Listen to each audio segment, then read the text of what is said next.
Pastori Jacques Chilumba d'avoir accepté de venir célébrer la délivrance avec nous. Merci, chers amis. Asante warafiki wapendwa. Maman Naomi, tenez-vous debout, nous voulons Mama vous saluer Naomi, encore. unaweza kusimama Est-ce qu'on peut saluer le Seigneur? Tumpikie Bwana makofi. Merci, merci. Comme on le disait avec vous hier, Kama vile tulikuwa nasema il jana, fallait ce temps pour que vous veniez avec Papa Jacques. ilibidi wakati kama hii Alors, kuja que na Dieu Papa vraiment vous Yakobo. bénisse. Mungu amibariki. Asseyez-vous, maman. Naweza Alléluia. kuikala mama. Pasteur Jacques, merci une fois de plus. Pastori Yakobo, asante mara tena Au nom de notre Seigneur Jésus. katika jina la Bwana wetu Yesu Vous Kristo. avez, c'est une semaine particulière pour toutes les églises, Ni juma ya upekee juu ya makanisa yote, mais vous avez accepté lakini muliitikia d'abandonner votre église à Kinshasa kuacha kanisa yako ya Kinshasa pour venir ici. juu ya kuja hapa. Oui, bien sûr, vous avez obéi Ni kweli mulitii, au Seigneur Jésus, ulimtii Bwana Yesu qui est le chef de toute l'église sur anayekuwa la terre. mkubwa wa kanisa yote inapatikana pa dunia. Alors qu'il vous bénisse vraiment Akubariki hakika au nom de Jésus. katika jina la Yesu. Pour ceux qui n'étaient pas avec nous en semaine, Benye bakukwe pamoja nasi kadiri ya juma, nous avions commencé avec le pasteur Bernard Famba. tulianzaka na Pastor Bernard Fwamba Le mercredi, il a fini. na siku ya kazi tatu Et le alimaliza. jeudi, nous avons commencé avec le pasteur Kazi ine Jacques Chilumba. tulianza na Pastor Jacques Chilumba. Tenez-vous debout, pasteur, là vous êtes. Simama bwima penye unakuwa pastori. Il est responsable de la vision bâtie sur le roc. Mwenye madaraka ya Attendez onyo d'abord, imeitwa jenga juu ya mwamba. Bâtie sur le roc à Kinshasa, Jenga juu ya mwamba à inapatikana la Kinshasa, commune de Kintambo. mumta Kintambo. Si vous passez par la commune Kama de unapitia Kintambo, kule mta Kintambo, vous pouvez chercher l'adresse parce que mta anwani ya pastori. s'il y a une ville que nous n'avons pas encore maîtrisée, c'est Kinshasa. Kama kuna muji yenye hatuyaijua mzuri kabisa ni Kinshasa. Donc, je crains de poursuivre dans l'adresse, je risque de me tromper. Nakatala kusema Mais sema là, la naweza commune kudanganyika. Kintambo, Eko mta Kintambo, c'est là que se trouve l'église mère. ndio kwenye kunapatikana kanisa mnene. Ah, c'est un vieux dans la foi, Ni mkubwa wa zamani muimani, bien qu'il soit encore jeune. ingawa ngaliki kijana. Depuis, viens et voir, Tangia vianze voir pour ceux qui peuvent se rappeler. kwa benye banaweza kukumbuka. Alors, nous nous tenons debout. Alafu Nous tunasimama, voulons recevoir le pasteur Jacques. tutampokelea Pastor Est-ce Jacques. qu'on peut acclamer le Seigneur de Tumpikie Dieu Bwana Tout-Puissant? makofi, Mungu Mwenyezi. Est-ce qu'on peut acclamer Jésus? Tumpikie makofi Yesu. Que Dieu soit loué, que Dieu soit béni. Mungu asifiwe na abarikiwe.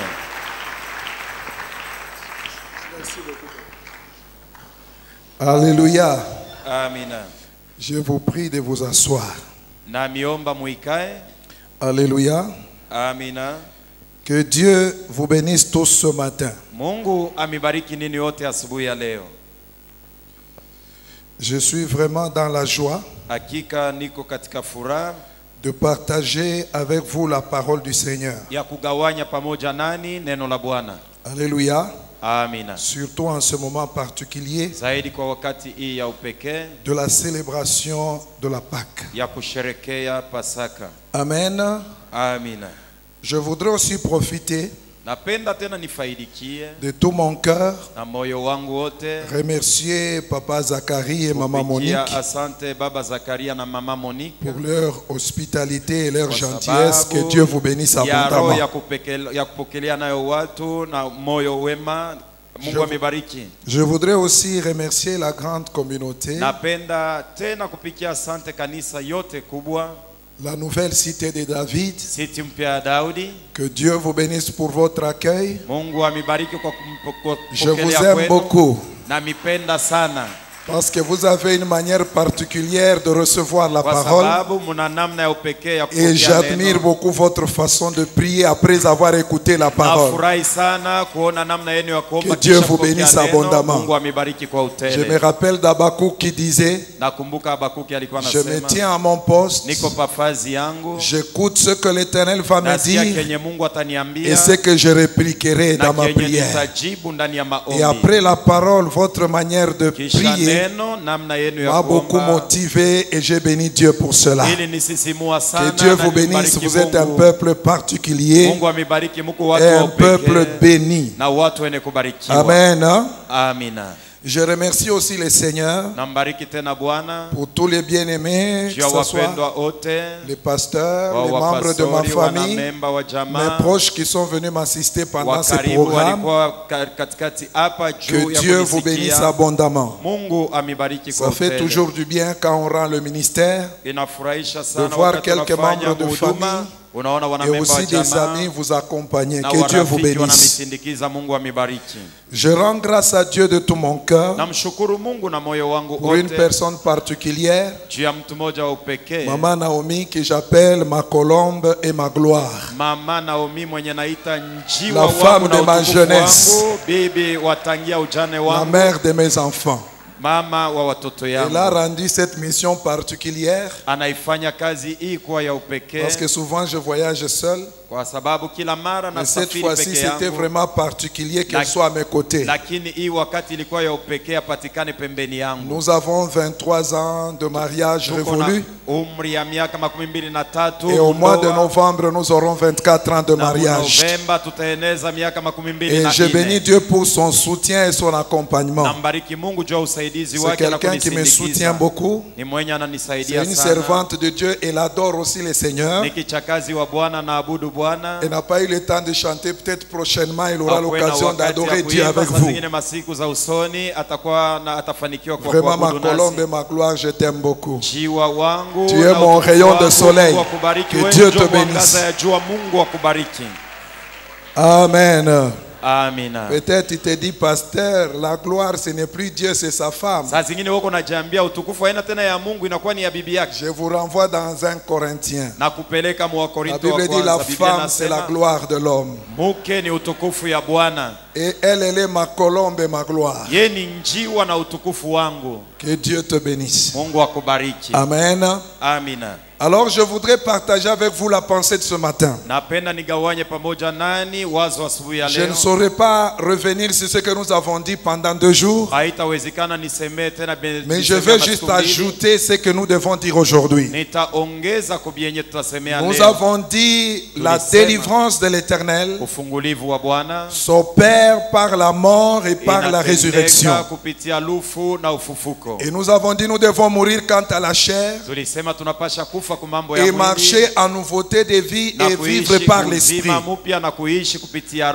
Et ce matin, je voudrais parler de la foi.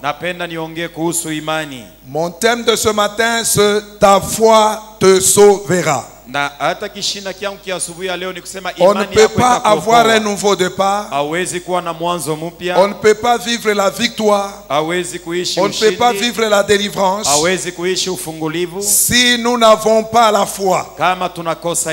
Aucune personne n'a marché avec Dieu sans avoir la foi. Et la Bible dit dans Hébreux 11:6 que sans la foi, il est impossible d'être agréable à Dieu.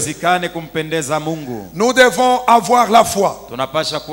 La foi est pour ton bien. La Bible dit c'est la prière de la foi qui sauvera le malade. Donc si vous priez sans la foi, ce sont des bruits. Alors nous devons prier par la foi. Et nous devons avoir la foi parce que notre patriarche Abraham, on l'appelle le père de la foi. Quelqu'un ne peut pas marcher avec Dieu s'il n'a pas la foi en lui.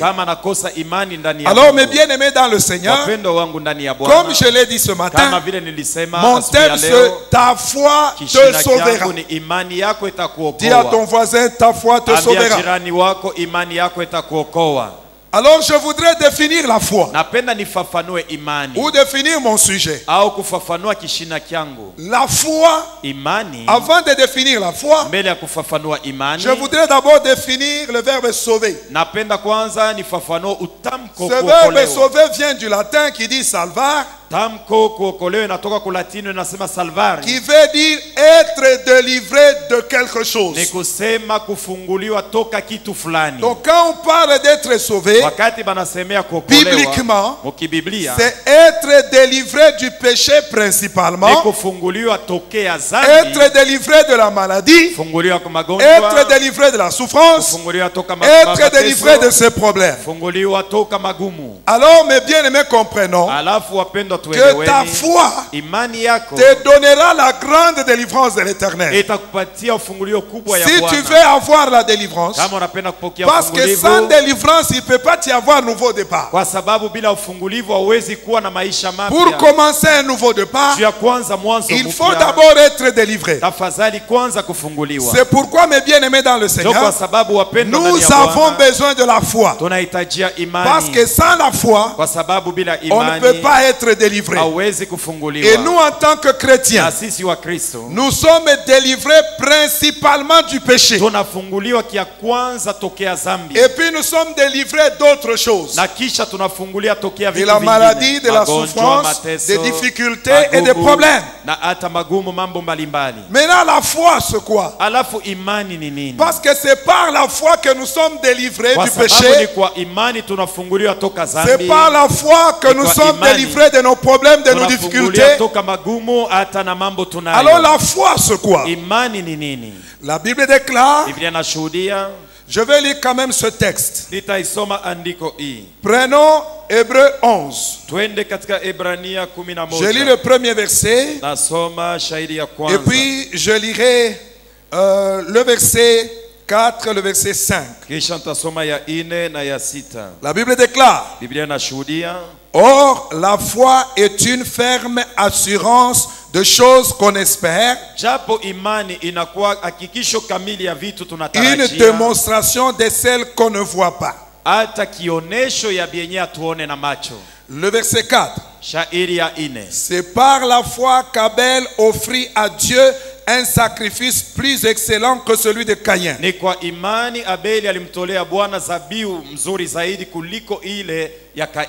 C'est par elle qu'il fut déclaré juste. Dieu approuvant ses offrandes, et c'est par elle qu'il parle encore quoique mort. C'est par la foi qu'Enoch fut enlevé pour qu'il ne vit point la mort et qu'il ne parut plus parce que Dieu l'avait enlevé. Car avant son enlèvement, il avait reçu le témoignage qu'il était agréable à Dieu. Mais bien aimé, la foi est une espérance. La Bible dit, ce qu'on a déjà, on ne l'espère plus. Mais ce qu'on n'a pas, on l'espère. La foi est une espérance. Et la Bible nous dit, la foi est aussi une démonstration des choses qu'on ne voit pas. Comme on ne peut espérer que des choses qu'on ne voit pas, donc la foi est une espérance dans les choses qu'on ne voit pas encore. Alors la Bible continue. Il donne l'exemple d'Abel et l'exemple de Caïn. Mais avant que j'entre là-dedans, je voudrais définir la foi. La foi c'est quoi? La foi est une confiance totale et sans réserve en Dieu qui accomplit les promesses de sa parole. Je reprends. La foi est une confiance totale et sans réserve en Dieu qui accomplit les promesses de sa parole. Celui qui a la foi, il a une confiance aveugle en Dieu. Il a une confiance sans réserve dans le Dieu qui accomplit les promesses de sa parole. Rappelez-vous d'Abraham. La Bible dit c'est par la foi qu'il a reçu l'appel de Dieu et qu'il est parti. Il a obéi sans savoir où il allait. Il avait une confiance totale et sans réserve en Dieu, parce que Dieu lui a dit, je ferai de toi une nation, je ferai de toi un grand peuple, et de toi sortira le Shiloh, de toi sortira l'étoile brillante du matin, qui bénira toutes les familles de la terre. Et Abraham a quitté la maison de son père. Celui qui a confiance en Dieu, il quitte certaines choses, il abandonne les béquilles, il abandonne les appuis. C'est pourquoi la Bible dit, maudit soit l'homme qui se confie dans l'homme, mais béni soit l'homme qui se confie en l'Éternel. Parce que si tu as confiance en Dieu, Dieu ne peut pas te décevoir. Je l'ai toujours dit, tout le monde m'a déçu dans la vie, mais la seule personne qui ne m'a jamais déçu, c'est Jésus-Christ de Nazareth. C'est le Dieu qui a créé les cieux et la terre. Il est un Dieu en qui on peut placer notre confiance. Il est le Dieu qui ne déçoit jamais. Les hommes peuvent te décevoir, ta femme peut te décevoir, tes enfants peuvent te décevoir, ton mari peut te décevoir, mais Dieu ne te décevra jamais. Ton ami peut te décevoir. Il est écrit dans le livre de la sagesse, dans le livre de Proverbes, mets rarement les pieds chez ton prochain, de peur qu'il ne soit rassasié de toi. Même ton ami peut se fatiguer de toi. Des fois quand on dépose les gens à l'hôpital, il fait 1 mois, il fait 2 mois, même ceux qui lui ont déclaré l'amour, ils commencent à oublier de lui apporter la nourriture. Parce qu'un homme peut t'oublier, mais Dieu ne t'abandonnera jamais et ne t'oubliera jamais. Car il est dit dans le livre du prophète Esaïe, quand bien même une femme oubliera l'enfant qu'elle a porté dans le ventre, oubliera son propre enfant, moi l'Éternel, je ne t'oublierai jamais et je ne t'abandonnerai jamais. Je veux dire à quelqu'un, espère en l'Éternel, aie la foi en Dieu. Un jour Dieu te fera sourire. Abraham avait l'amertume, Sarah avait l'amertume, ils étaient abandonnés, mais un jour Dieu leur a donné le sourire. Abraham a dit à Dieu, je m'en vais mourir sans enfant, Eliezer de Damas sera mon héritier. Peut-être que tu es désespéré ce matin, j'ai une bonne nouvelle pour toi. Aie confiance en l'Éternel, fais-lui confiance et sans réserve. Un jour il te fera sourire. Abraham le disait avec chagrin, et Dieu lui a dit, je te donnerai un fils. Ce n'est pas Eliezer, mais un fils naîtra de toi et naîtra de Sarah. Vous l'appellerez sourire. Je dis à quelqu'un, quand tu fais confiance en Dieu, un jour Dieu te fera sourire. Un jour Dieu essuiera tes larmes. Un jour Dieu te fera oublier ton opprobre. Un jour Dieu va t'élever dans les lieux de ton humiliation si tu lui fais confiance. La Bible dit, la confiance, la foi est une confiance sans réserve, une confiance totale en Dieu qui accomplit les promesses de sa parole. Une autre définition de la foi, la foi est une conviction intérieure et profonde fondée sur la parole de Dieu.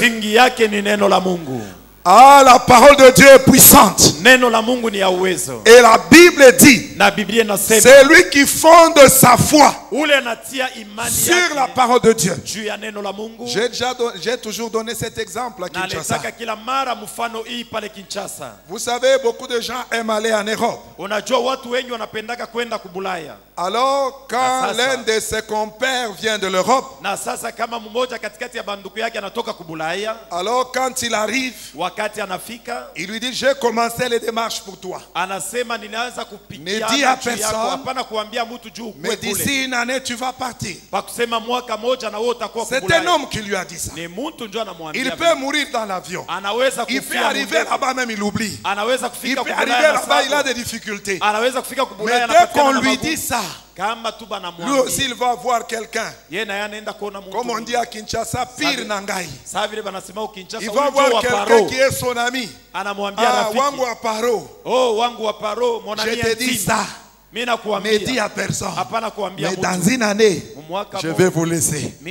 Quelle foi! Et des fois, il ne part même pas. Je dis toujours aux jeunes à l'église, même si ton oncle t'a promis l'Europe, après avoir eu ton diplôme, va à l'université en attendant les démarches. Il y a des gens qui faisaient les démarches, leurs amis sont devenus gradués, leurs amis sont devenus licenciés, et ils ne font que les démarches. Quelle foi dans un homme! Maudit soit l'homme qui se confie dans l'homme. Si un homme peut se confier de telle manière à un homme, fonder sa foi sur la promesse de son frère, du frère de sa mère, à combien plus forte raison ne devrions-nous pas fonder notre conviction, fonder notre confiance sur la parole de Dieu? La Bible dit, le ciel et la terre et tout ce qui renferme la terre a été créé par la parole. Parce que la parole a le pouvoir de créer. Et quand la parole est sortie, elle court avec vitesse pour s'accomplir. La parole crée. La parole change. La parole transforme. Alors nous devons fonder notre foi sur la parole du Seigneur. Vous savez pourquoi beaucoup de gens abandonnent? Parce qu'ils ne se confient pas dans la parole de Dieu. Il est dit dans Luc 6,46. Pourquoi m'appelez-vous Seigneur, Seigneur, et ne faites-vous pas ce que je dis? Beaucoup de gens appellent Jésus Seigneur, mais ils sont incapables de fonder leur conviction sur Jésus. Et la Bible dit ceci. La Bible continue à dire, je vous dirai à qui est semblable tout homme qui vient à moi, entend mes paroles et ne les met pas en pratique. Il est comme quelqu'un qui bâtit une maison sur les sables. Quand la tempête vient, la ruine de cette maison est grande. Mais dit celui qui entend mes paroles et les met en pratique. Celui qui entend mes paroles et les met en pratique. C'est comme un homme avant de construire. Il a creusé, il a trouvé les rocs. Il a bâti dessus. Et la Bible déclare, quand les intempéries viendront, quand la pluie viendra, quand les vagues viendront, cette maison sera inébranlable. C'est-à-dire, celui qui a une conviction intérieure et profonde, fondée sur Christ, fondée sur la parole de Dieu, c'est une personne inébranlable. Parce que Jésus est son ancre, l'ancre qui est attaché au-delà du voile, et cela le rend inébranlable sur la terre. Vous savez, quand vous lisez ces textes, je crois dans Éphésiens ou Philippiens, la Bible déclare ceci. Il dit faites connaître vos besoins à Dieu. Il dit d'abord ne vous inquiétez de rien, mais faites connaître vos besoins à Dieu, et la paix de Dieu qui surpasse toute intelligence gardera vos cœurs et vos pensées. Le premier miracle que Dieu fait, c'est de nous donner la paix dans les moments troubles, avant même que les miracles se manifestent. Je suis chômeur, mais je suis heureux. Je n'ai pas mangé, mais je suis heureux. Je n'ai pas le travail, mais je suis heureux. Et puis après, Dieu me donne ce que je mange. Le premier miracle que Dieu fait, c'est de nous donner la paix. C'est là notre différence avec les gens du monde. C'est pourquoi Paul dit, je ne veux pas que vous soyez comme le païen, qui n'ont point d'espérance. Nous avons une espérance. Et nous ne devons pas nous comporter comme eux. Nous ne devons pas paniquer comme eux. Mais bien aimés dans le Seigneur, mettons notre conviction en lui. Ayons cette conviction intérieure et profonde, fondée sur sa parole. Oh, le ciel et la terre passeront, dit la Bible, mais mes paroles ne passeront jamais. Quelqu'un me dit amen et bien. La foi, c'est encore quoi? La foi, c'est l'adhésion de notre esprit aux vérités révélées par Dieu. La foi, c'est quelque chose qui est spirituel. Donc la foi, c'est comme les gens adhèrent dans des partis politiques. Les gens adhèrent dans des groupes. Ils doivent adhérer, remplir un formulaire. Maintenant la foi c'est quoi? C'est l'adhésion de notre esprit aux vérités révélées par Dieu. Je donne un exemple.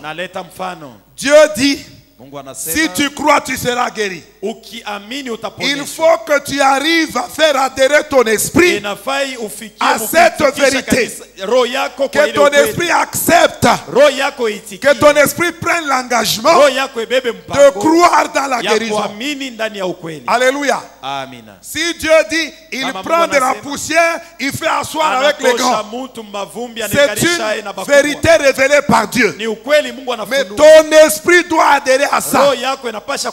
Mais si tu te dis, je sais que Dieu agit, mais c'est qu'ainsi, quand ton esprit n'adhère pas, tu ne peux pas vivre la gloire de Dieu. Avez-vous remarqué souvent, dans les croisades, qui sont ceux qui guérissent? Souvent c'est les passants. Souvent c'est les invités qui expérimentent des guérisons. Pourquoi? Parce que les chrétiens, ils viennent pour voir le spectacle. On a dit cet homme, quand il parle, quand il prie les paralytiques, je vais voir les paralytiques marcher. Donc, lui, il cherche que les autres marchent. Mais lui-même là, il ne veut pas marcher. Il oublie que s'il n'est pas paralytique physiquement, il peut être paralytique spirituellement. Au lieu d'avoir la foi, lui, il veut voir les miracles dans les autres. Écoutez, quand vous venez à l'église, ne venez pas comme spectateur. Venez comme quelqu'un qui vient rencontrer son Dieu. N'est-ce pas, il est écrit, quand ton peuple aura des difficultés, quand ton peuple aura des problèmes, quand il viendra en ces lieux et t'invoquera, tu le répondras du haut des cieux. Quand tu es venu ce matin, dans quelle attitude es-tu venu? Mais bien aimé, ton esprit doit adhérer à la vérité que Dieu t'a révélée. Le temps me manquerait de parler des choses que Dieu m'a dites, des choses que Dieu m'a révélées, et toutes les choses que Dieu m'a dites. Je les ai vues s'accomplir. Je les ai vues se réaliser. Dieu, c'est un Dieu qui ne ment pas. Il est un Dieu fidèle. Je me rappelle un jour, un de nos amis avec lesquels nous nous sommes convertis, qui n'est plus au milieu de nous, qui a été rappelé au Seigneur. Un jour, j'ai passé des moments difficiles. Je n'avais même pas à manger. On était allé à la prière, et quand on est revenu, il m'a dit, viens, on va aller manger. Et pendant qu'on mange chez lui, il me dit, voilà ce que j'ai rêvé, Jacques. Alors il me dit, Jacques, j'ai rêvé. Tu prêchais dans des conférences. À l'époque, on portait les abacos. Il dit, je te vois avec les vestes de blanc. Donc, cravate et veste croisée. Parce qu'à l'époque, on ne portait pas ça. Alors, il me dit, je te vois dans les conférences, en train de prêcher devant les gens, à différents endroits. Et on a partagé les repas, on a prié. Alors quand Dieu a commencé à faire ces choses, à l'époque je m'étais retrouvé en Mbuji-Mayi avec le feu apôtre Dieudonné Nzengu. Pendant qu'il faisait la conférence que nous étions allés organiser avec ma femme au début de notre mariage, alors j'étais en costume. Pendant qu'on organisait la cérémonie, on nous prenait des photos. Quand on m'a apporté les photos, le Seigneur m'a rappelé. Tu te rappelles de ce que Lato t'avait dit? Tu te rappelles de ce que ton frère t'avait dit? Je viens de commencer cela maintenant. Et on avait organisé une très grande conférence. Et après cela, nous sommes partis avec lui au Cameroun. Et puis plusieurs fois, je suis allé comme orateur là-bas. Et des fois quand je vous prêche comme je vous prêche là, je pense toujours à ce que Dieu avait dit. Je vais dire à quelqu'un, quand Dieu te parle, adhère à cette parole. Au lieu de murmurer, adhère. Il ne faut pas être là. Mais Dieu lui-même a dit. Mais comment Dieu ne fait pas? Est-ce que c'est seulement lui qui avait dit? Arrête de douter. Arrête de murmurer.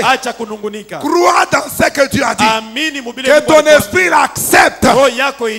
Vous savez, les jours que j'ai quitté chez nous à la maison, c'était la nuit. Dieu s'est révélé à moi. Il m'a dit demain matin, quitte la ville, prends le train, va à Mbuji-Mayi, de là tu iras à Kinshasa. Je me suis réveillé le matin, j'ai fait mes bagages, je n'avais même pas un seul sou. Ma soeur a fait pour moi un gâteau. À l'époque, il y avait des désordres sur la route des trains, on tuait les gens. Je suis parti.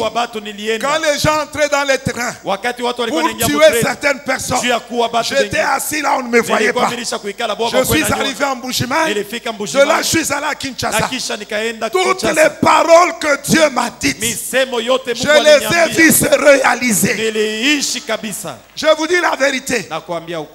Alléluia. Amen. Des fois même je m'étonne. Mon église c'est peut-être une rangée ici. Hein? Moi je dis toujours la vérité. Comme ça quand vous viendrez à Kin, je n'ai pas à fuir. Beaucoup de pasteurs de Kinshasa me disent, quelqu'un est venu chez nous, il nous a dit, il a une communauté. C'est quand on l'appelle, il est toujours, votre correspondant est soit éteint, soit il n'a pas envie de vous recevoir.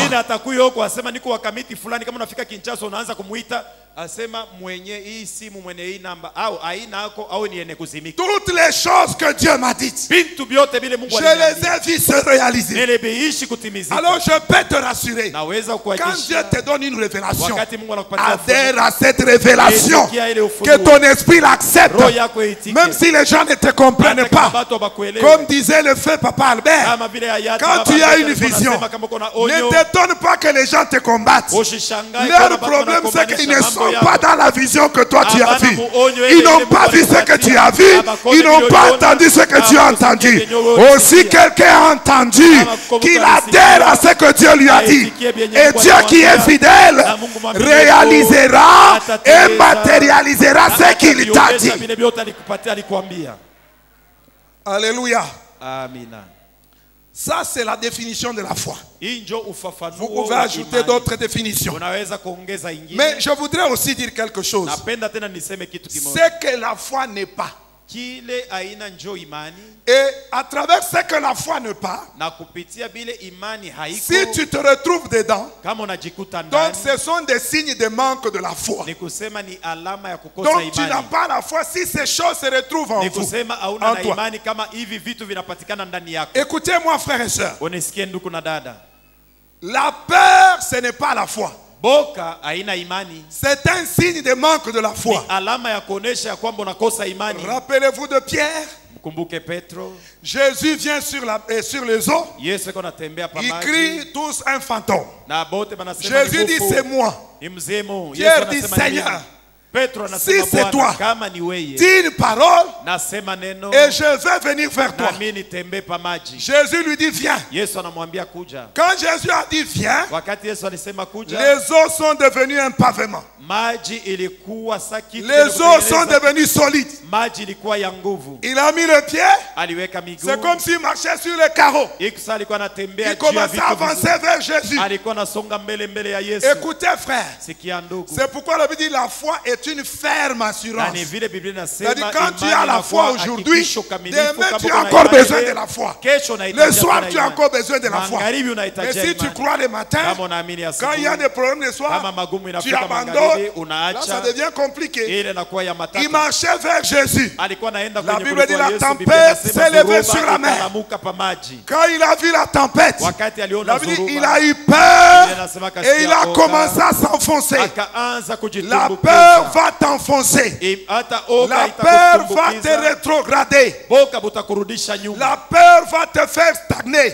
La peur fera que tu n'avances pas. C'est le manque de la foi. C'est un signe que tu manques la foi. Il ne faut pas avoir peur. La Bible dit Pierre s'est enfoncé et Jésus l'a tenu à la main. Il dit pourquoi tu as eu peur? Il a dit Seigneur sauve-moi. Et le Seigneur l'a sauvé. C'est que j'aime Dieu. La Bible dit il ne se fatigue pas de nous sauver. Même si tu es faible maintenant, tu te retrouves, tu dis je crois, sauve-moi, il te sauve. Et c'est ce qu'il a fait avec Pierre. Mais écoutez-moi, un jour toujours sur l'eau, la tempête s'est levée.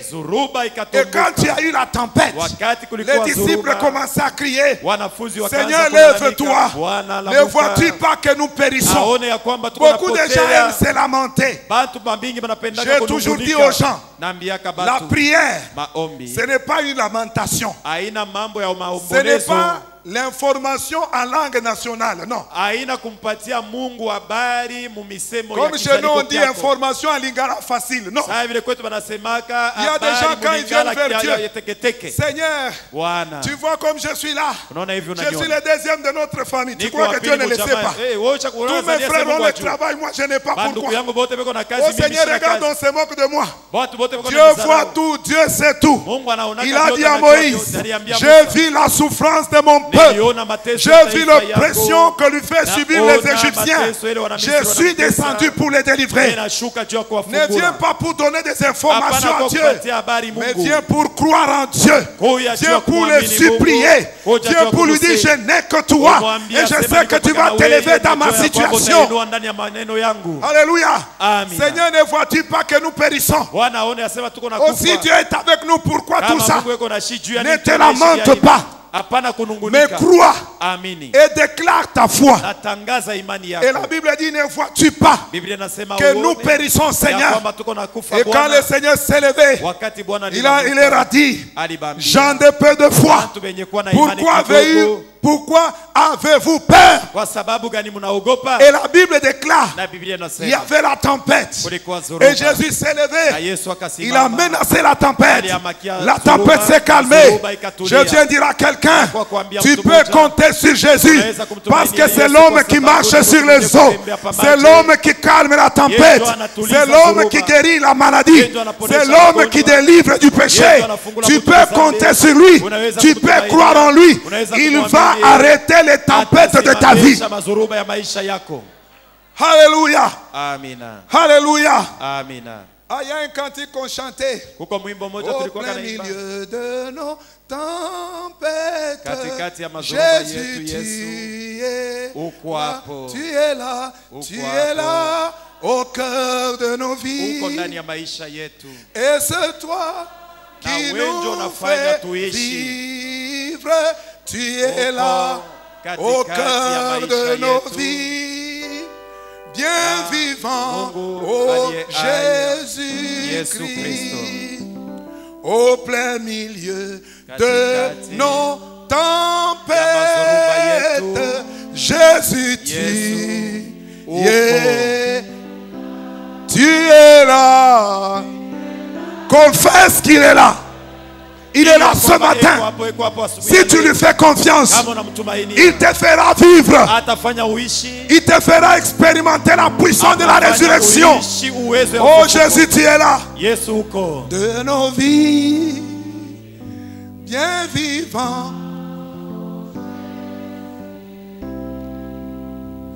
au plein milieu de notre fête, la fête de la Pâque. Tu es là, tu es là, tu es là, au cœur de nos vies. Et c'est toi qui nous fais vivre. Tu es là, au cœur de nos vies. Il est vivant, il n'est plus dans la tombe. Est-ce que tu peux acclamer celui qui est vivant? Jésus-Christ de Nazareth. Il est au cœur de nos vies. Nous avons raison de compter en lui. Nous avons raison de compter sur lui. Il est capable de nous libérer. Oh, que Jésus soit béni. Alors dis, je n'ai plus peur. Je crois et je fais confiance à Jésus. Alléluia. Un autre signe, c'est le doute. La Bible dit que celui qui doute ne s'imagine même pas qu'il recevra quelque chose de la part de Dieu. Le doute, c'est le signe de manque de foi. Comme je l'ai dit tout à l'heure, peut-être tu as douté dans le passé, mais ce matin, prends la décision de ne plus douter. Parce que si tu doutes, tu ne recevras rien de Dieu. Abraham avait douté. Sarah avait douté. Sarah a dit, est-ce que d'une vieille femme comme moi peut-il naître un enfant? Abraham a dit, Seigneur, je n'ai plus de désir d'un vieil homme comme moi. Peut-il naître encore un fils? Dieu a dit à Abraham, un fils naîtra de vous deux. Et la Bible dit dans Romains, c'est par la foi qu'Abraham ne douta point. Et il avait la conviction que ce que Dieu avait dit, il a le pouvoir de le faire. Mais bien aimé dans le Seigneur, ne doute pas. Même si tu as douté ce matin, mais prends l'engagement d'avoir la foi dès maintenant. Et prends l'engagement d'avoir la foi dorénavant. Et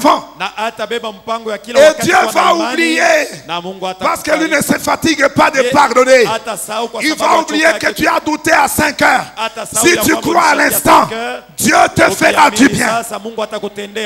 Les doutes, c'est un signe de manque de foi. L'hésitation et le murmure, c'est un signe de manque de foi. Quand tu hésites, quand tu murmures, tu n'as pas la foi. Mais bien aimé, il est écrit, faites toutes choses sans murmure ni hésitation. Les gens qui murmurent tout le temps, c'est un signe de manque de foi. Dieu nous a laissé. Pourquoi il faut seulement aux autres? Pourquoi seulement moi? Pourquoi ça m'arrive seulement à moi?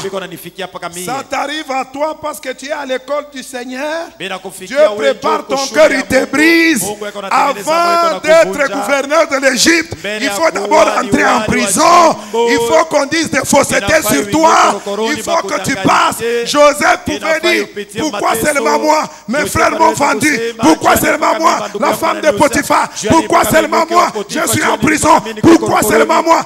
Mais c'est le chemin par lequel Dieu veut te faire parvenir à être commandant. Alléluia. Alléluia. Mais bien aimé dans le Seigneur, l'hésitation et les murmures, la Bible dit, quand les enfants d'Israël ont prospecté le pays, les 12 espions sont rentrés. 2 espions ont dit, Caleb et Josué, montons Et emparons-nous du pays. Nous y serons vainqueurs. Et Dieu a dit, mon serviteur Caleb et Josué sont animés d'un autre esprit. Et ils entreront dans la terre promise. Mais les 10 qui sont restés, et ces gens-là sont des géants. Pourquoi Dieu permet ces situations? Quand Dieu permet une chose dans ta vie, c'est qu'il t'a qualifié capable de l'affronter. La Bible dit aucune tentation ne vous est survenue qui n'ait été humaine. Et Dieu qui est fidèle ne permettra pas que vous soyez tentés au-delà de votre force. Si Dieu permet que tu vives des choses, c'est parce qu'il sait que c'est au-dessus. Toi, tu es au-dessus de ça. S'il sait que c'est en dessous, il ne permettra pas. Mais s'il sait que tu es capable, il permettra. Alléluia. Dis à ton voisin, tout ce que tu vois là, c'est le chemin. Alors ne murmure pas, mais crois qu'une grande chose se prépare. Alléluia. Alléluia. J'aime Daniel. Il descend dans la fosse au lion. Je m'imagine si c'était moi. Mungu. Au permettre à ta lufu lwa malari ma Mungu wangu. Seigneur, tu pouvais permettre que je meure même par une maladie. Papa, comme me croque comme ça. Alléluia. Si c'était moi et toi. Mais Daniel descendait dans la fosse au lion. J'aime ça. God remove the stomach of the lion. J'aime ça. Dieu a... le temps me fait défaut. La Bible déclare, le roi est venu le matin. Oh Daniel, est-ce que le Dieu en qui tu as la foi, est-ce que le Dieu que tu sers avec persévérance t'a-t-il délivré de la fosse au lion?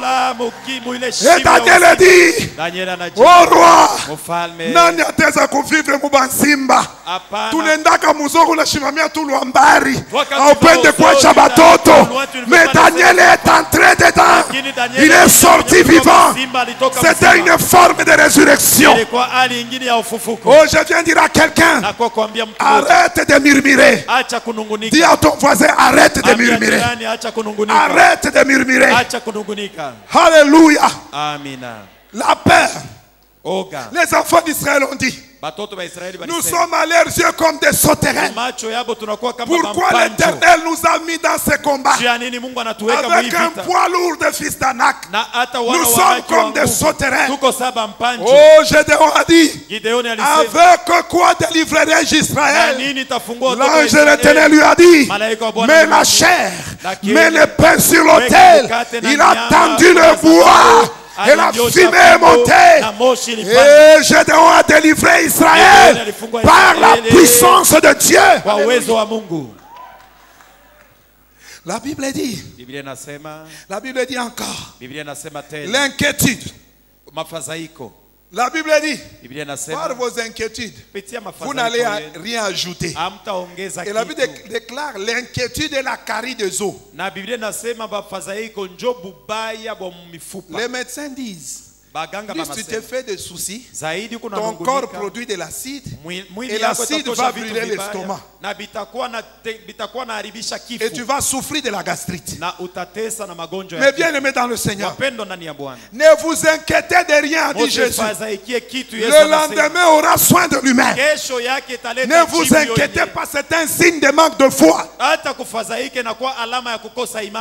Et il dit encore dans sa parole, réjouissez-vous dans le Seigneur. Je le répète, réjouissez-vous dans le Seigneur.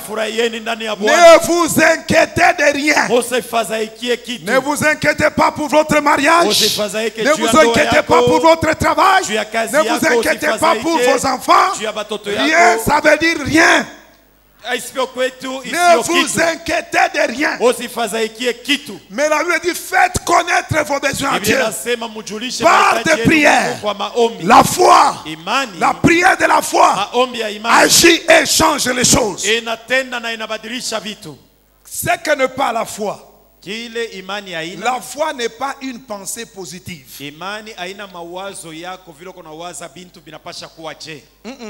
pensée positive. Vous avez remarqué que dans les chaînes câblées, on montre souvent des gens qui expliquent comment ils ont eu des grandes affaires. Ils disent, j'étais seulement en train de penser, alors ça s'est arrivé. C'est ça la pensée positive. Ceux qui sont dans l'occultisme, ils se réveillent le matin. Je suis riche, je suis riche. Ça, c'est une pensée positive. La foi n'est pas une pensée positive. La Bible dit, la foi vient de ce qu'on entend. Et ce qu'on entend vient de la parole de Dieu. Faut pas te réveiller. Oh Seigneur, je vais avoir une jet privée. Tu n'arrives même pas à payer un studio. Comme on dit ici. Mais tu vas avoir une jet. Entre nous. Alléluia. C'est pas normal. Mais bien aimé, il ne faut pas croire dans n'importe quoi. Tu te réveilles seulement. Désormais, je serai un grand pasteur de 15 000 personnes. J'ai la foi. Ce n'est pas ce que moi j'ai prêché. Qu'est-ce que tu as entendu? La foi vient de ce qu'on entend. Abraham a entendu. Pour vivre une chose, pour mettre la foi, il faut entendre. Ou soit ton esprit adhère à une vérité révélée par Dieu pour vivre un miracle, un prodige. C'est pourquoi j'ai dit l'autre fois, Dieu te rendra grand par rapport à toi-même. Ne te compare à personne. Tu es grand par rapport à toi-même. Je sais où Dieu m'a pris. Je sais où Dieu m'a ramassé. Vous savez, David à un moment, Dieu lui a dit, David, je t'ai ramassé. Je t'ai pris derrière les brebis. Les bergers sentent mauvais à cause de l'odeur de bête. Il dit, je t'ai ramassé dans l'odeur. Je t'ai ramassé pour te faire roi d'Israël. La grandeur, c'est par rapport à toi-même. Si tu as une petite voiture, il faut pas dire, je n'ai pas la Jeep comme le pasteur Sylvestre. Non, Dieu n'a pas fait. Non, toi tu n'es pas pasteur Sylvestre. C'est comme ça que les enfants de Dieu ont des soucis. Il arrive comme ça. L'autre fait le mariage en limousine. Ils ont l'argent chez eux. Toi, l'église cotise et fait pour toi les malades. Pourquoi Dieu m'a fait ça? Papa, tu n'avais même pas les moyens de te marier. Mais Dieu t'a marié. Glorifie Dieu. La foi, ce n'est pas une pensée positive. C'est entendre ce que Dieu t'a dit et faire ce que Dieu t'a dit.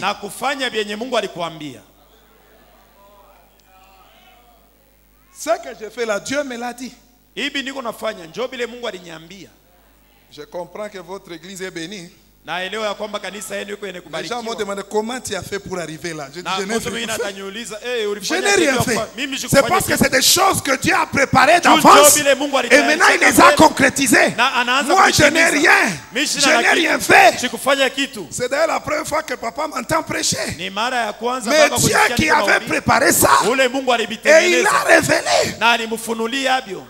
La foi, ce n'est pas une pensée positive. C'est pourquoi ne faites pas n'importe quoi. L'argent vient. Non, non.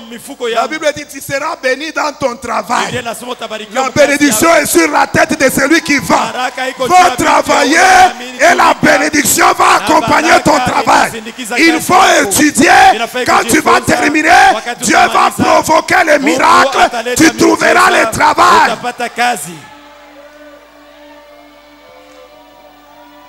C'est des non, je reçois. L'argent entre. La foi n'est pas une pensée positive. La foi vient de ce qu'on entend. Ce qu'on entend vient de la parole de Christ. Oh, si Dieu t'a dit quelque chose, crois en ça. Je me rappelle de Shadrach, Meshach, Abednego. Le roi a dit, je vous donne une seconde chance. Entrez dans le feu. Allez adorer mon Dieu. Adorer ma statuette. J'aime ces jeunes gens. Il dit, oh roi, nous n'avons pas de temps à perdre là-dessus. Notre Dieu, que nous servons avec persévérance, est capable. Je dis à quelqu'un, ton Dieu est capable. Je dis à quelqu'un, Jésus est capable. Jésus est capable. Nous a-t-on raconté que dans les années 70, quand un homme achetait une mobilette à sa femme, elle disait, mon mari est capable. Mais moi je viens te dire ce matin, Jésus est capable. Jésus, le mari de l'église, est capable. Il est capable de te bénir. Il est capable de te ramasser dans la poussière et de te faire asseoir avec les grands. Ton Jésus est capable. Le roi dit ok, on verra quel Dieu vous délivrera de ma main. Il dit chauffez la fournaise cette fois. On a chauffé la fournaise cette fois. Ceux qui sont allés les jeter, ils se sont brûlés, ils sont tombés liés. Mais Jésus a brûlé les liens, ils se sont mis debout. Que Jésus brûle tes liens ce matin. Que Jésus brûle tes liens ce matin. Au nom de Jésus. Au nom de Jésus. La Bible déclare, quand ils étaient là-dedans, ils se sont levés, ils commençaient à marcher dans les feux. Le roi regarde, il dit, donnez-moi les lunettes comme les lunettes du pasteur Jacques. Il dit, mais on avait jeté 3 personnes dedans, mais je vois 4 personnes. Yamine et Yakosala, la 4e personne va agir. Et il ajoute, il dit, la 4e personne, il a le visage de l'agneau pascal. Il a le visage du Fils de Dieu très haut. Il a le visage du Fils de Dieu très haut. Je dis à quelqu'un ce matin, aie la foi. Tu n'es pas du tout seul. Yamine est au milieu de toi. Il est là au milieu de toi, l'agneau immolé. Il est avec toi. Mes bien-aimés, la Bible dit, la foi n'est pas une pensée positive. Ah, écoutez-moi, je vais chuter. La Bible dit ceci. J'ai lu le verset 4. La Bible déclare, c'est par la foi qu'Abel offrit à Dieu un sacrifice excellent. Le sacrifice excellent, c'est Jésus de Nazareth. C'est lui qui a accepté d'être sacrifié à la croix. Il a pris notre place à la croix de Golgotha pour que nous ayons une place auprès de Dieu. Jésus est le sacrifice excellent. La Bible dit, c'est par la foi qu'Abel a offert. Il fut déclaré juste par le sacrifice. Et la Bible dit, Dieu approuvant ses offrandes, et c'est par elle qu'il parle quoique mort. Il était mort mais il parlait. Jésus a dit, c'est lui qui croit en moi ne mourra jamais, quand bien même il serait mort. Celui qui est en Christ, même s'il est mort, il continue à parler, il continue à vivre, parce que nous avons la vie éternelle. N'est-il pas écrit, Dieu nous a tellement aimés qu'il nous a donné son Fils, afin que quiconque compte en lui ne périsse point, mais qu'il ait la vie éternelle. Quand l'enveloppe de la terre rentre à la terre, moi je reste en vie, je reste vivant. Alléluia. La Bible dit, il a offert un sacrifice excellent. Caïn a offert le fruit de la terre. Le fruit de la terre, c'est les œuvres de la chair. La Bible déclare, celui qui marche par la chair ne saurait plaire à Dieu. Celui qui veut plaire à Dieu, il doit marcher par l'esprit. Caïn a pris les œuvres de la chair. Il a offert par la chair. Et Dieu n'a pas agréé. Tout ce qui vient de la chair, Dieu ne peut pas l'agréer. Mais Abel a pris un agneau, a pris une bête, il a immolé, il a sacrifié à Dieu. Dieu s'est rappelé de la croix. Dieu s'est rappelé de la croix. Et vous savez, Dieu est le premier en tout. C'est Dieu qui a été le premier à sacrifier un animal. Quand Adam et Ève ont péché, ils se sont fabriqués les habits de feuilles de figuier. C'est pourquoi d'autres choses que les gens portent, ils disent les habits des chrétiens n'existent pas et des païens, c'est bien. Mais je sais une seule chose, quand l'homme a péché, les habits de feuilles de figuier, quand il faisait les pas, les choses se faisaient voir. Quand il marchait, on voyait. Donc, quand tu portes les habits charnels, à ce moment-là, mon bien-aimé dans le Seigneur, tu as un problème. Mais quand tu as regardé l'homme, l'homme a déjà porté l'habit de figuier. Le soleil a frappé, il a oublié, les feuilles sont tombées. Lui, il se rend compte qu'il n'est plus habillé. Quand Dieu a vu ça, il est allé tuer un animal. Il a pris la peau, il a couvert la nudité. C'est ce que Jésus a fait. Il est mort pour couvrir notre faiblesse. Il est mort pour couvrir notre nudité. Il est mort pour notre pardon. Il est mort pour effacer la malédiction. Et quand Dieu a fait ça, il a dit à l'homme, il a dit au serpent, tu es maudit. La postérité de la femme t'écrasera la tête. Il parlait de la croix. Alors je disais, Dieu a été le premier à offrir une bête pour couvrir la nudité de l'homme. C'est pourquoi Abel, par la foi, il a offert le même sacrifice. Et Dieu a été touché. Alors je disais, Dieu est le premier en tout. Dieu est le premier enseignant. Le premier professeur, c'est Dieu. Au jardin d'Éden, il a enseigné l'homme. Et l'homme a nommé les animaux. Il a enseigné Adam et Ève. Dieu est le premier enseignant. Quand Ève a mis au monde, il n'y avait pas l'hôpital Don Bosco. Quand il a mis au monde, c'était Dieu qui était son gynécologue. Dieu est le premier médecin. Il a fait l'opération d'Adam. C'est lui le premier chirurgien. Il a opéré Adam, il a sorti la côte. Dieu est le premier docteur. Dieu est le premier chirurgien. Dieu est le premier architecte. Il a donné à Noé le plan de l'architecture de l'arche. Dieu est le premier architecte. C'est pourquoi nous disons aux enfants de Dieu, il faut étudier, il faut aller de l'avant. Et vous savez quoi? Dieu, c'est un Dieu fidèle. Il a permis à Noé de construire. C'est pourquoi quand vous venez dans l'église, soyez simple. Humiliez-vous devant le Seigneur. Ce n'est pas parce que tu as étudié un peu de chimie. Quand tu viens à l'église, les lunettes sont seulement comme ça. On dit aux frères au Seigneur, ici on parle de tout, on termine toujours avec l'argent. C'est quoi ça? Alléluia. Amen. Quelle équipe de football fonctionne sans l'argent? Qu'est-ce qu'on fait sur la terre sans l'argent? Mais bien aimé dans le Seigneur, même si tu as étudié la chimie, tu sais mélanger les produits, même faire une bombe. La bombe, ta bombe là ne va pas tuer Dieu. Il est écrit dans Proverbe. Où étais-tu quand j'ai créé la première atome? Donc Dieu est le premier chimiste. Il a fait le mélange du ciel et de la terre. La Bible dit au commencement, Dieu dit que la terre, les eaux d'en bas, les eaux d'en haut se mélangent et il appelle la ciel. C'est pas parce que tu as eu le diplôme maintenant, quand on te parle des choses de Dieu. Bon, les gens qui prêchent là, les gens qui prient là, ils ne connaissent rien, des ignorants. Notre Dieu a tout créé. Il est le premier professeur. Il est le premier chirurgien. J'ai une bonne nouvelle pour toi. Dieu est le premier sculpteur.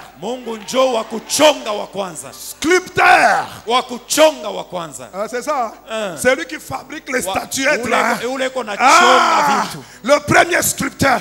C'est là que je vois l'amour de Jésus. L'agneau de Dieu qui ôte les péchés du monde. Quand Dieu créait le ciel, il a parlé. Quand il a créé la terre, il a parlé. Mais quand il a voulu te créer, toi et moi, la Bible dit, tu as du prix à mes yeux. Dieu s'est mis par terre. Il a pris la terre. Il nous a façonné. Oh, il est plus qu'Eliolo. Il est plus que l'iolo. Il est plus que le maître sculpteur. Il est le premier à avoir sculpté l'homme. Et la Bible dit, il souffla dedans. Oh, que Dieu soit béni. Dieu nous aime. Et la Bible dit, tu as du prix à mes yeux. Même si les gens ne t'aiment pas, même si les gens te critiquent, j'ai une bonne nouvelle pour toi. Tu as du prix aux yeux de Dieu. La Bible dit, tu as du prix à mes yeux. Parce que je t'aime. Parce que je t'aime. Tu as du prix à mes yeux. Je donne des hommes à ta place. Oh, ce matin, je vais dire à quelqu'un, oh, Dieu est bon. La Bible dit, Abel a offert un sacrifice. Et pour terminer, il dit, Enoch a été trouvé agréable à Dieu pendant qu'il était sur la terre. Et la Bible dit, c'est par la foi qu'il a été enlevé. Écoutez, frère, la finalité de notre marche avec Dieu, c'est l'enlèvement. Alléluia. Amen. La Bible dit Noé était agréable à Dieu. Il avait la foi en Dieu pendant qu'il était sur la terre. Dieu l'a pris et il ne fit plus. Et la Bible dit, Enoch, âgé de 65 ans, invoqua l'Éternel. Il marcha avec Dieu, puis il ne fut plus, parce que Dieu l'avait enlevé. Mais bien aimé, si nous marchons avec Dieu, un jour Jésus viendra nous chercher. Un jour Jésus viendra nous enlever. Voilà la bonne nouvelle que je t'apporte ce matin. C'est pourquoi que Dieu bénisse pour cette célébration pascale. Que Dieu soit béni pour cette fête. Il est écrit dans Corinthiens, Christ est notre Pâque. Christ est notre Pâque. A été immolé. Célébrons donc la fête. À cause de tout ce que Jésus a fait, chaque jour tu dois les célébrer. Notre Pâque, ce n'est plus une date. Notre Pâque, c'est tous les jours. Parce que notre Pâque, c'est Jésus. C'est lui qui a été immolé à notre place. C'est lui qui a été crucifié. Tiens-toi debout là où tu es. Commence à dire merci à l'agneau de Dieu. Oh Seigneur, merci pour ce matin. Nous te rendons grâce à toi, l'agneau immolé. Seigneur, j'ai annoncé ta parole. Et je sais que tu es fidèle. Ce que tu m'as dit, tu le feras. J'ai annoncé ta parole. Maintenant, au nom de Jésus, je déclare le salut. Je déclare la délivrance dans tous les domaines. Je déclare la délivrance dans la santé. Au nom de Jésus, comme il est écrit, ta parole est la santé pour tout notre corps. Que tous les corps malades soient délivrés maintenant au nom de Jésus. Seigneur, je t'invoque. Tous ceux qui traversent la vallée de Baca, les difficultés, les obstacles, merci de les délivrer. Merci de mettre un terme à la souffrance, à l'oppression. Toi, le Dieu fidèle. Que ce peuple soit béni. Que la grâce de Dieu soit sur ce peuple. Seigneur, merci. Parce que toutes les paroles qui sont sorties ce matin ne vont pas rentrer à toi sans produire les effets. Merci de produire les effets. Merci de bénir ce peuple. Bénis aussi l'ange de l'église. Bénis l'ange de cette église. Que ta grâce continue encore à l'amener plus loin. Laisse que tout ce que tu as dit se réalise.